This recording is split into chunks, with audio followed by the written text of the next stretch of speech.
Hello guys, welcome to my channel. बार्सिलोनाले Real म्याड्रिडलाई 3-2 को एकदमै न्यारेस्ट विन निकालेर चाहिँ आज कोपा डेल रे फाइनल जितेको छ। 116 मिनेटमा जुलियस कोन्डेले एकदमै आउटस्ट्यान्डिङ गोल गरेर चाहिँ बार्सिलोनालाई चाहिँ कोपा डेल रेको विजेता बनाए जुलियस कोन्डेले। जुन चाहिँ आजको यो EL क्लासिको गेम लास्ट 4 इयरमा सबैभन्दा बबाल, सबैभन्दा टफ गेम चाहिँ आजको गेम थियो। यसभन्दा अगाडि त्यस्तो हुँदैन थियो। Of the field wonderful. Of the फिल्डमा पनि एकदमै मिडिया ट्रायलहरू देखियो हिजो अस्तिदेखि नै हैन। अब रियल म्याड्रिड चाहिँ यो गेममा नै पार्टिसिपेट नहुने जस्तो कुराहरू पनि आएर हैन, रेफ्री चेन्ज हुने जस्तो कुराहरू एकदमै तातेको थियो। खास EL क्लासिकको भाइब चाहिँ 2-3 दिन अघिदेखि नै आइसकेको थियो र चाहिँ गेम पनि यही किसिमको हुन्छ भन्ने चाहिँ सहजै अनुमान गर्न सकिन्थ्यो र गेम पनि आज त्यस्तै नै भयो। सुरुमा चाहिँ बार्सिलोनाले प्रेसर गरेको थियो। फर्स्ट हाफमा एकदमै राम्रो प्रेसर थियो बार्सिलोनाको हरेक तर्फबाट। एट्याकिङ, डिफेन्स, मिडफिल्डरमा पेड्रीको कन्ट्रोल, डिजोङहरूको कन्ट्रोल है। यतातिर डिफेन्समा जुलियस कोन्डे, कुबार्सी, इनिगो मार्टिनेजहरू एकदमै राम्रो। लामिन यामाल चाहिँ एकदमै राम्रो ड्रिब्लिङहरू दिएर चाहिँ फर्स्ट हाफ चाहिँ बार्सिलोनाको गेममा चाहिँ एकदमै राम्रो चाहिँ गेम गइरहेको थियो भने सेकेन्ड हाफमा एन्सिलोटीले चाहिँ राम्रो उत्कृष्ट सब्स्टिट्युट गरेर चाहिँ एम्बाप्पे, मोड्रिच, गुलारो ल्याइसकेपछि म्याड्रिडको टिम पनि एकदमै हावी हुन पुग्यो। त्यसपछि चाहिँ है म्याड्रिडले चाहिँ 2 गोल गरिहाल्यो है। चुआमिनी र एम्बाप्पेको दमदार फ्री किक थियो। त्यसमा चाहिँ एम्बाप्पेले चाहिँ राम्रो फ्री किक चाहिँ त्यसलाई चाहिँ गोलमा कन्भर्ट गर्यो। त्यसपछि गेम चाहिँ 2-1 भइरहेको थियो।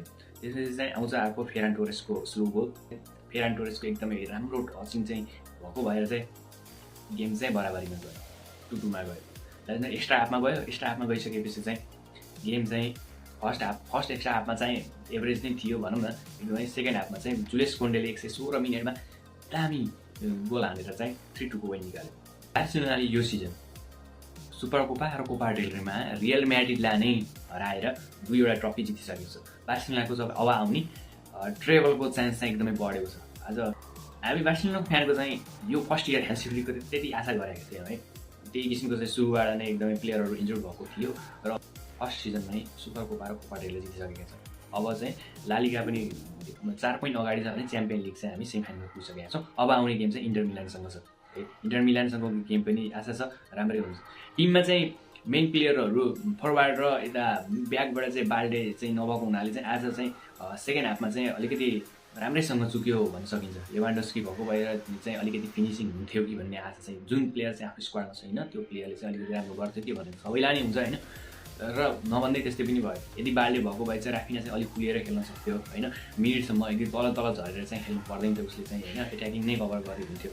तर चाहिँ बाल्डेको अनुपस्थिति भइसकेपछि जेरा मार्टिन चाहिँ अझै जेरा मार्टिनको गेम चाहिँ राम्रो त राम्रै छ तर चाहिँ जुन बाल्डेले गर्न सक्थ्यो जेरा मार्टिनले अझै गर्न सकेको छैन होइन।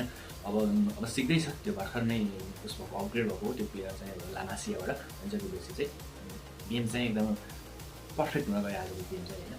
सब्स्टिट्युटहरू पनि रियल म्याड्रिडको पनि सब्स्टिट्युट एकदमै राम्रो हुन गयो। बार्सिलोनाले पनि लास्टमा चाहिँ पेड्री होइन, त्यसपछि फर्मिन लोपेज, त्यसपछि एरिक गार्सिया, त्यसपछि रोनाल्डो अराउजोलाई लिइसकेपछि चाहिँ टिम चाहिँ एकदमै डिफेन्समा चाहिँ एकदम राम्रो गरेको हुनाले चाहिँ लास्टका 2-3वटा रियल म्याड्रिडका एटेम्पहरू पनि सक्सेसफुल्ली चाहिँ सेभ गर्न सक्यो अथवा डिफेन्स गर्न सक्यो। र त्यसै गरी चाहिँ आजको रियल म्याड्रिडको गेम र बार्सिलोनाको गेम यो लास्ट 4 इयरमा सबसे दामी, सबसे टफ, सबसे कम्पिटेटिभ गेम चाहिँ आजको गेम हुन गयो र समस्त बार्सिलोना फ्यानहरूलाई एकदमै बधाई है। अब चाहिँ यसपछिको गेम चाहिँ इन्टर मिलानसँग छ होइन, जुन चाहिँ अब 3-4 दिनपछि छ होइन। त्यसपछि चाहिँ फेरि ब्याक टु EL क्लासिक हुन्छ जस्तो लालिगामा प्लेयरहरूले रेड कार्ड खाइरहेछ भनिसकेपछि चाहिँ यो EL क्लासिक पनि सम्भवतः त्यो बेलामा त अब हाम्रो बार्सिलोनाबाट पनि बाल्डे त्यसपछि लेभान्डोस्की प्लेयरहरू आउनेवाला छन् र उतातिर भने प्लेयरहरूले रेड कार्ड खाइरहेको सम्भावना चाहिँ यो EL क्लासिक पनि हेर्न लाइक चाहिँ पक्कै हुन्छ। र च्यानललाई लाइक, सेयर, सब्सक्राइब गरिदिनु होला है। धन्यवाद।